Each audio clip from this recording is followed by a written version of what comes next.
Hello दोस्तों, मैं आपका होस्ट और दोस्त सूर्यदेव स्वागत करता हूं आप सभी का back to education YouTube channel पर।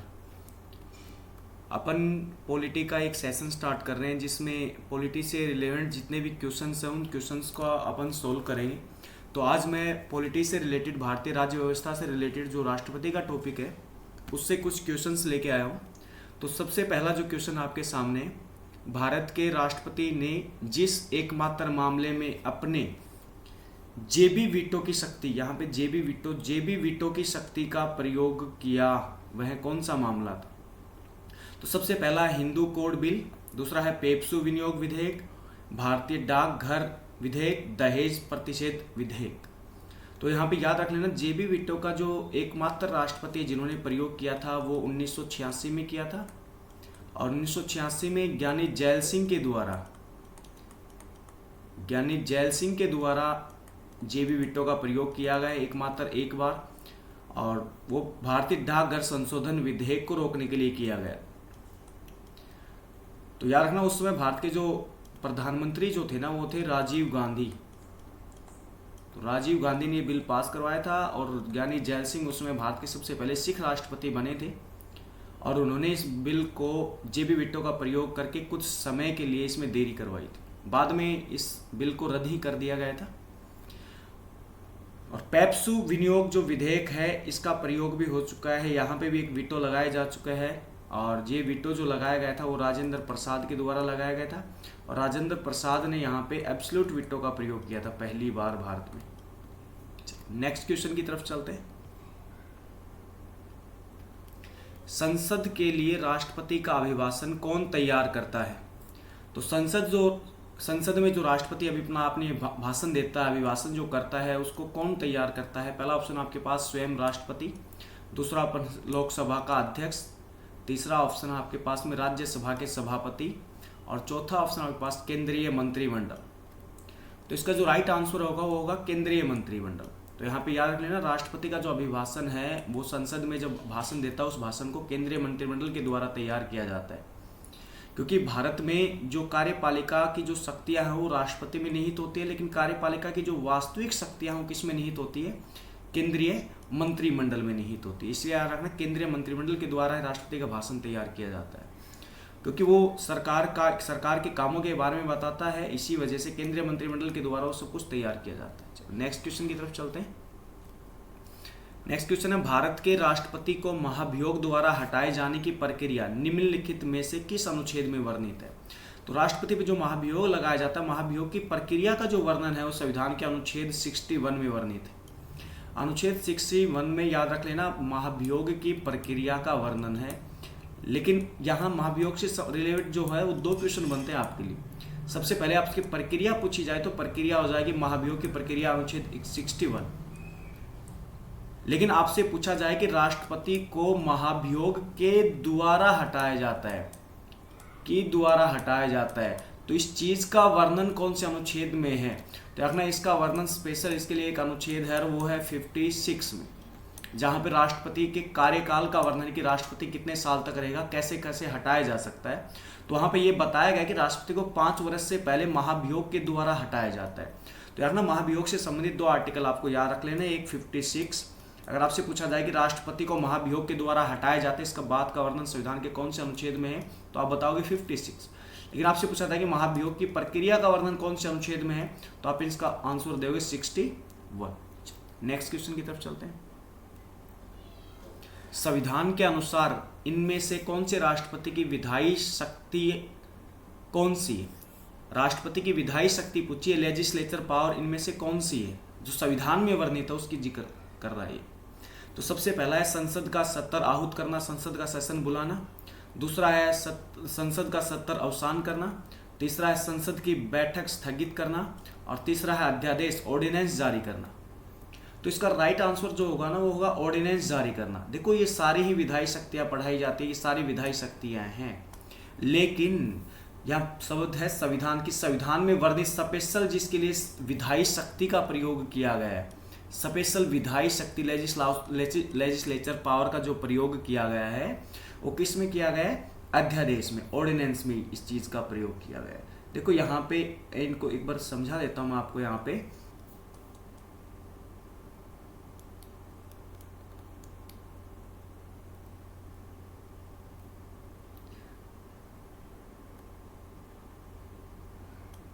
देखो, भारतीय संविधान का जो भाग नंबर 5 अगर अपन पढ़ेंगे, भारतीय संविधान का भाग नंबर 5 अगर अपन पढ़ेंगे, संविधान का जो भाग नंबर 5 है उसको 5 चैप्टर में तोड़ा गया है, क्योंकि भारतीय संविधान का सबसे बड़ा जो भाग है वो भाग नंबर 5 ही है। क्योंकि ये जो स्टार्ट हो जाता है वो अनुच्छेद 52 से स्टार्ट हो जाता है और अनुच्छेद 151 151 तक रहता है।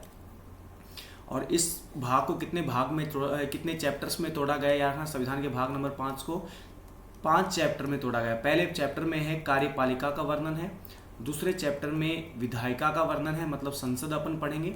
और संविधान का भाग नंबर जो 3 है ना, उसमें साफ साफ लिखा हुआ है कि राष्ट्रपति की विधायी शक्ति, यहाँ पे साफ साफ लिखा हुआ है कि राष्ट्रपति की विधायी शक्ति, legislature power of the president. और यहाँ पे स्पेशल एक आर्टिकल का वर्णन है, वो है अनुच्छेद 1, 2, 3। और आपको पता होगा कि अनुच्छेद 1, 2, 3 में एक ही चीज का वर्णन है, वो है ऑर्डिनेंस या अध्यादेश। तो आपसे पूछा जाए कि संविधान में वर्णित राष्ट्रपति की विधायी शक्ति कौन सी, तो अध्यादेश जो उसको स्पेशल विधायी शक्ति का नाम यहाँ पे दिया गया है। ठीक है, चलो नेक्स्ट क्वेश्चन की तरफ चलते हैं अपन।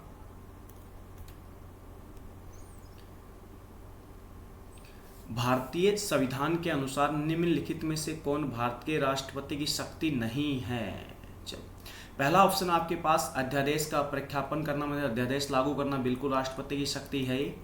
उच्चतम न्यायालय से परामर्श, ये आपको पता होगा कि अध्यादेश लागू जो करता है उसके लिए स्पेशल एक आर्टिकल है, अनुच्छेद 1, 2, 3। नेक्स्ट है उच्चतम न्यायालय से परामर्श करना, बिल्कुल ये राष्ट्रपति की शक्ति है। और ये इसका वर्णन जो हो संविधान के स्पेशल एक आर्टिकल है 143। और संसद के सदनों को संदेश भेजना, ये याद ना, ये राष्ट्रपति की शक्ति नहीं है। संसद के सदनों को संदेश भेजना राष्ट्रपति की शक्ति नहीं है। क्षमादान की, ये बिल्कुल राष्ट्रपति की शक्ति है, संविधान के अनुच्छेद 72 के तहत ये राष्ट्रपति की शक्ति है। चलो, संसद को संदेश भेजने का काम राष्ट्रपति का होता है, लेकिन राष्ट्रपति की शक्ति नहीं है, पावर नहीं है, बात याद रख लेना। चलो नेक्स्ट क्वेश्चन की तरफ चलते हैं। भारत के निम्नलिखित राष्ट्रपतियों में से कौन दार्शनिक राजा व दार्शनिक शासक के रूप में जिसको जाना जाता है वो कौन है। तो सबसे पहला राधा कृष्णन। तो याद रखना, राधा कृष्णन जो थे, सर्वपल्ली राधा कृष्णन, बिल्कुल वो ही भारत में फिलोसफर राष्ट्रपति रहे हैं, दार्शनिक राष्ट्रपति रहे हैं। ये जो थे दार्शनिक फिलोसफी के टीचर रहे हैं। और सर्वपल्ली राधा कृष्णन के जन्म दिवस पे ही हर साल 5 सितंबर को शिक्षक दिवस मनाया जाता है, नेशनल टीचर डे मनाया जाता है। लेकिन अंतर्राष्ट्रीय टीचर डे की अगर आपसे बात की जाए तो अंतर्राष्ट्रीय जो टीचर डे मनाया जाता है वो हर साल 5 अक्टूबर को मनाया जाता है। यहाँ पर सर्वपल्ली राधाकृष्णन की बात की जाए तो सर्वपल्ली राधाकृष्णन की कुछ बुक्स हैं जो आपको याद रखनी है। सबसे पहले इंडियन फिलोसफी की बात की जाए, इंडियन फिलोसफी जो पुस्तक है सर्वपल्ली राधाकृष्णन की है। एक है philosophy of the Rabindranath Tagore, ये भी राधाकृष्णन की है। एक भगवत गीता जो है वो भी नहीं की। नेक्स्ट क्वेश्चन की तरफ चलते हैं अपन। संविधान के किस अनुच्छेद के अंतर्गत भारत के राष्ट्रपति को अध्यादेश जारी करने की शक्ति प्रदत्त है। ये अभी अभी हमने देखा है कि राष्ट्रपति को अध्यादेश जारी करने की जो शक्ति है वो संविधान के अनुच्छेद 123 में वर्णित है। नेक्स्ट क्वेश्चन की तरफ चलते हैं। राष्ट्रपति द्वारा जारी एक अध्यादेश संसद का सत्र प्रारंभ होने के पश्चात किस समय अवधि की समाप्ति से पहले रखा जाना आवश्यक है। बिल्कुल अच्छा क्वेश्चन। 1 माह, 6 सप्ताह, 8 सप्ताह, 6 माह। तो इसने पूछा है कि देखो अध्यादेश जो होता है ना, एक बात याद रख लेना, अध्यादेश जो होता है एक अल्पकालीन कानून है। अल्पकालीन मतलब कम समय के लिए लाया जाने वाला कानून है। और ये कब लाया जा सकता है, केवल एक ही कंडीशन में, जब कौन काम नहीं कर रही हो, पार्लियामेंट काम नहीं कर रही हो, संसद अगर रनिंग में नहीं, संसद के अगर सेशन नहीं चल रहे, तो उस दौरान भारत में एक व्यवस्था की है, क्योंकि देश में कानून बनाने का जो काम होता है वो संसद का होता है। लेकिन संसद अगर रनिंग में नहीं है तो कानून बनाने की पावर किसके पास हो जाती है, भारत के राष्ट्रपति के पास। और राष्ट्रपति अध्यादेश जारी करके कानून बना सकता है। तो अभी बताया कानून ये एक टेम्परेरी अल्पकालीन कानून है, कम समय के लिए। तो यहाँ पे बताया, पूछा है कि संसद की कार्रवाई शुरू हो गई तो उसके बाद कितने दिन तक ये रहेगा। तो एक बात याद रख लेना, इसका वर्णन है 6 सप्ताह। कि संसद की कार्रवाई शुरू होने के बाद केवल 6 सप्ताह तक ये रहेगा। 6 सप्ताह के अंदर अंदर अगर संसद ने इस पे अनुमोदन नहीं किया तो याद रख लेना अध्यादेश अपने आप खत्म हो जाएगा। नेक्स्ट क्वेश्चन, राष्ट्रपति लोकसभा को कब भंग कर सकते हैं? तो रखना राष्ट्रपति लोकसभा को कब भंग कर सकता है ये पूछा गया है। तो इसका एक चीज यहाँ पे याद रखना, राष्ट्रपति लोकसभा को जो भंग करता है उसके लिए आर्टिकल जो है वो 85 में वर्णित है। 85 का जो क्लोज 2 है उसमें ये बताया गया कि राष्ट्रपति लोकसभा को भंग कर सकता है, लेकिन कैसे करेगा ये पूछा गया है इसमें। तो सबसे पहला, लोकसभा की अनुशंसा पे बिल्कुल नहीं, लोकसभा की अनुशंसा पे भंग नहीं होती है लोकसभा। केंद्रीय मंत्रिमंडल की अनुशंसा पे बिल्कुल, ये राइट आंसर है यहाँ पे कि केंद्रीय मंत्रिमंडल जो सरकार कहेगी तभी लोकसभा भंग होती है। नेक्स्ट है भारत के प्रधान न्यायाधीश की, बिल्कुल न्यायाधीश का यहाँ पे कोई रोल नहीं होता है। राज्यसभा, राज्यसभा का तो कोई रोल है ही नहीं, क्योंकि राज्यसभा खुद अपने आप में एक कभी भंग न होने वाला सदन है, इसको कोई भंग नहीं कर सकता है। चलो नेक्स्ट क्वेश्चन की तरफ चलते हैं। संविधान के निम्नलिखित अनुच्छेदों में से किस एक के अंतर्गत संघ की कार्यपालिका शक्तियां राष्ट्रपति में निहित है? संघ की कार्यपालिका की शक्तियां, संघ की कार्यपालिका एग्जीक्यूटिव जो पावर है वो किस में निहित है? राष्ट्रपति में निहित है, बिल्कुल लिखा हुआ संविधान में। और संविधान के लिए इसके लिए स्पेशल एक अनुच्छेद है और अनुच्छेद है 53। अनुच्छेद 53 में बताया गया है कि संघ की कार्यपालिका की शक्तियां राष्ट्रपति में निहित होगी और राष्ट्रपति इनका प्रयोग या तो स्वयं कर सकता है या अपने अधीन किसी अधिकारी से इसका प्रयोग करवा सकता है। एक बात यहाँ पे याद रखना, संघ की कार्यपालिका की जो वास्तविक शक्तियां होती है, जो रियल पावर का उपभोग जो करता है, जो प्रयोग करता है, वो व्यक्ति होता है प्रधानमंत्री। चलो, नाम मात्र जो शक्तियां होती है वो राष्ट्रपति में होती। नेक्स्ट क्वेश्चन की तरफ चलते हैं। भारत का कार्यपालिका प्रमुख एग्जीक्यूटिव हेड कौन होता है? अभी अभी हमने पढ़ा है कि राष्ट्रपति के पास कार्यपालिका की शक्तियां होती है, लेकिन प्रयोग प्रधानमंत्री करता है इन सब का। नेक्स्ट क्वेश्चन की तरफ चलते हैं। निम्नलिखित में से कौन सा भारत के राष्ट्रपति के निर्वाचन मंडल का तो भाग होता है परंतु उसके महाभियोग अधिकरण का भाग नहीं होता? बहुत अच्छा क्वेश्चन है। इसमें थोड़ी समझ आपको होनी चाहिए कि जैसे राष्ट्रपति का जो निर्वाचन मंडल होता है, पहले आपको ये पता होना चाहिए कि राष्ट्रपति का जो निर्वाचन मंडल होता है उसमें कौन शामिल होता है, मतलब राष्ट्रपति को वोट कौन डालता है। तो सबसे पहले आपको पता होना चाहिए लोकसभा, राज्यसभा एंड विधानसभा, इनके निर्वाचित जो सदस्य हैं केवल वो ही राष्ट्रपति के चुनाव में वोट डालते हैं। केवल और केवल इलेक्टेड कैंडिडेट राष्ट्रपति के चुनाव में वोट डालते हैं। नेक्स्ट, फिर आपको ये पता होना चाहिए कि महाभियोग में कौन हिस्सा लेता है। तो महाभियोग की मैं आपको बता दूं यहाँ पे साफ साफ, महाभियोग में लोकसभा एंड राज्यसभा जो होती है इनके सभी कैंडिडेट राष्ट्रपति को हटाने के लिए आ जाते हैं। मतलब सभी का मतलब यहाँ पे मैं बात कर रहा हूँ इलेक्टेड प्लस नॉमिनेटेड, दोनों ही निर्वाचित और मनोनीत दोनों सदस्य राष्ट्रपति को हटाने में हिस्सा लेते हैं। तो यहाँ पे लोकसभा, बिल्कुल लोकसभा नहीं होगा क्योंकि लोकसभा निर्वाचन मंडल का हिस्सा भी है और अधिकरण का भाग भी है। राज्यसभा बिल्कुल दोनों का हिस्सा है। राज्य की विधान परिषद, देखो क्वेश्चन में क्या पूछा है कि कौन राष्ट्रपति के निर्वाचन मंडल का तो भाग है परंतु उसके महाभियोग अधिकरण का भाग नहीं है। तो बिल्कुल विधान परिषद जो होगी वो राष्ट्रपति को चुनती भी नहीं है। चुनाव देखो निर्वाचन मंडल में मैंने बताया, विधान परिषद का कहीं मैंने जिक्र नहीं किया है। तो विधान परिषद बिल्कुल नहीं होगा क्योंकि विधान परिषद ना तो निर्वाचन मंडल का हिस्सा होती है ना ही राष्ट्रपति को हटाने के लिए आती है। तो इसका राइट आंसर जो होगा वो होगा विधानसभा, क्योंकि विधानसभा के सदस्य राष्ट्रपति के निर्वाचन मंडल का तो हिस्सा है लेकिन राष्ट्रपति के महाभियोग का हिस्सा नहीं है। इसी वजह से महाभियोग मैंने बताया था, महाभियोग की प्रक्रिया का वर्णन अनुच्छेद 61 में है। और यार ना महाभियोग को एक अर्ध न्यायिक प्रक्रिया कहा जाता है, इसीलिए कि जो चुनाव में हिस्सा ले रहे हैं उनको हटाने के लिए नहीं बुलाया जाता है। इसमें से विधानसभा इसका राइट आंसर होगा। नेक्स्ट क्वेश्चन की तरफ चलते हैं। भारत के राष्ट्रपति को उसके पद से हटाया जा सकता है? पहला ऑप्शन आपके भारत के प्रधानमंत्री के द्वारा, बिल्कुल नहीं, राष्ट्रपति को प्रधानमंत्री नहीं हटा सकते हैं। बिल्कुल लोकसभा के द्वारा भी नहीं हटाया जा सकता, मुख्य न्यायाधीश भी नहीं हटा सकता है, संसद के द्वारा। इसका बिल्कुल इसका राइट आंसर जो होगा वो संसद होगा। संसद के द्वारा हटाया जा सकता है भारत में राष्ट्रपति को, संसद के द्वारा। और संसद के द्वारा जो हटाया जाएगा उस प्रोसेस को क्या कहा जाता है? महाभियोग कहा जाता है। उस प्रोसेस को क्या कहा जाता है? महाभियोग। और एक बात याद रख लेना, महाभियोग जो लाया जाता है वो लोकसभा प्लस राज्यसभा, किसी में भी लाया जा सकता है, एक बात याद रख लेना। तो इसका आंसर संसद द्वारा आ जाएगा, क्योंकि संसद में दोनों आ जाते हैं, लोकसभा भी आएगा और राज्यसभा भी आ सकता है। लोकसभा भी इसमें आंसर आ जाएगा और राज्यसभा भी इसमें आंसर आ सकता है। तो इसका जो राइट आंसर होगा वो हो जाएगा पार्लियामेंट। चलो नेक्स्ट क्वेश्चन की तरफ चलते हैं। भारतीय संविधान को बनाने में कितना समय लगा? सबको पता है भारतीय संविधान को बनाने में कितना समय लगा। देखो 9 दिसंबर 1946 को संविधान सभा की पहली बैठक स्टार्ट हो गई थी, 9 दिसंबर 1946 को। और संविधान सभा की जो अंतिम मीटिंग जो हुई थी वो 24 जनवरी 1950 को हुई थी, लेकिन संविधान बनकर तैयार हो गया था 26 नवंबर 1950 को, सॉरी 50 को नहीं, 1949 को। तो ये जो समय जो लगा, ये जो समय था, ये था 2 वर्ष 11 महीने और 18 दिन। ये बिल्कुल ये राइट आंसर इसका हो जाएगा। तो नेक्स्ट क्वेश्चन की तरफ चलते हैं। संविधान के अनुच्छेद 54 के अनुसार भारत के राष्ट्रपति का निर्वाचन करते हैं। इसमें पूछा कि संविधान का अनुच्छेद जो 54 है, सीधी सीधी बात मैंने अभी भी आपको बताया कि राष्ट्रपति का निर्वाचन मंडल, तो याद रखना सीधा सीधा राष्ट्रपति के निर्वाचन मंडल से संबंधित है अनुच्छेद 54। यहाँ पे बताया गया कि राष्ट्रपति के चुनाव में कौन हिस्सा लेगा, निर्वाचन मंडल का मतलब यही होता है। तो आपको पता होगा कि अनुच्छेद 54 में बताया गया है कौन, लोकसभा राज्यसभा बिल्कुल दोनों होते हैं। लेकिन नेक्स्ट ऑप्शन की तरफ चलते हैं। लोकसभा राज्यसभा के निर्वाचित सदस्य बिल्कुल निर्वाचित सदस्य भी होते हैं। लोकसभा राज्यसभा और राज्य विधानसभा के सदस्य बिल्कुल ये होते हैं। लेकिन याद रख लेना यहाँ पे सदस्य शब्द यूज है, आप निर्वाचित और मनोनीत में कंफ्यूज नहीं होना है। राष्ट्रपति के चुनाव में लोकसभा के निर्वाचित सदस्य भाग लेते हैं, राज्यसभा के भी निर्वाचित सदस्य और राज्यों की विधानसभा के भी निर्वाचित सदस्य।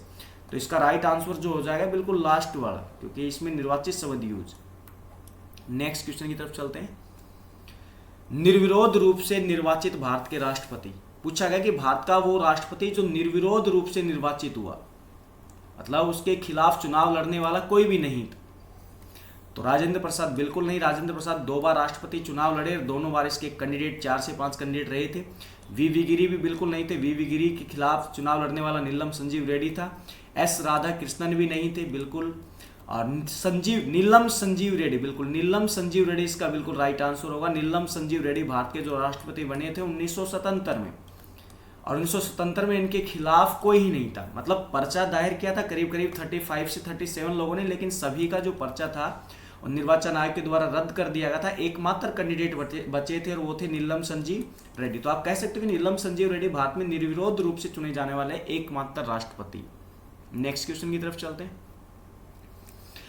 निम्नलिखित में से कौन सा कथन भारत के राष्ट्रपति के संदर्भ में सही नहीं है? कौन सा कथन है जो राष्ट्रपति के संदर्भ में सही नहीं? पहला है, वह संसद के किसी भी सदन को विघटित कर सकता है। बिल्कुल आप सबको नजर आ रहा होगा, बिल्कुल गलत स्टेटमेंट है ये, क्योंकि संसद के किसी भी सदन मतलब राज्यसभा लोकसभा दोनों की बात कर रहा है। और अपन पहले ही क्लियर कर चुके हैं कि राज्यसभा एक ऐसा सदन है जो कभी भी भंग नहीं होता है। तो इसका राइट आंसर ये पूछा कि कौन सा संदर्भ सही नहीं, बिल्कुल यही सही नहीं है, क्योंकि राष्ट्रपति केवल और केवल लोकसभा को विघटित कर सकता है, लोकसभा को भंग कर सकता है, राज्यसभा को नहीं कर सकता। राज्यसभा एक स्थायी सदन है। चलो नेक्स्ट क्वेश्चन की तरफ चलते हैं। अनुच्छेद 356 के अंतर्गत किसी राज्य में राष्ट्रपति शासन की अधिकतम अवधि क्या हो सकती है? ये पूछा गया कि अनुच्छेद 356 के तहत जो प्रेसिडेंट रूल लगता है ये कब लग सकता है। सबसे पहली चीज तो आपको ये पता होना चाहिए, जब राज्य में संवैधानिक तंत्र की विफलता हो जाती है, जब राज्य का शासन संविधान के अंतर्गत अगर नहीं चल रहा है, तो राज्य में राष्ट्रपति किसकी घोषणा करता है?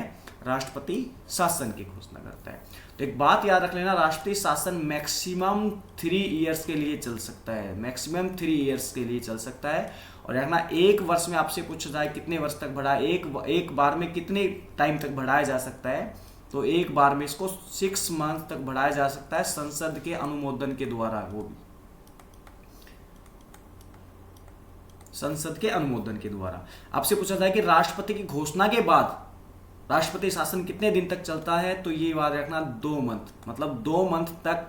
लेकिन 2 मंथ के अंदर अंदर संसद का इस पे अनुमोदन जरूरी है, संसद का अनुमोदन होने के बाद इसको 6 मंथ तक बढ़ाया जा सकता है। तो आप यहाँ पे इजीली समझ सकते हो कि राष्ट्रपति शासन की घोषणा करने के बाद ये 2 मंथ तक रह सकता है, लेकिन 2 मंथ के अंदर संसद ने अनुमोदन नहीं किया तो ये खत्म हो जाएगा। लेकिन 2 मंथ के अंदर अगर संसद ने अनुमोदन किया तो कितने मंथ तक बढ़ सकता है? 6 मंथ तक। फिर 6 मंथ के बाद 6 मंथ के अंदर अंदर फिर अगर अनुमोदन होगा तो फिर 6 मंथ, ऐसे करके मैक्सिमम कितने साल तक चल सकता है? 3 साल तक।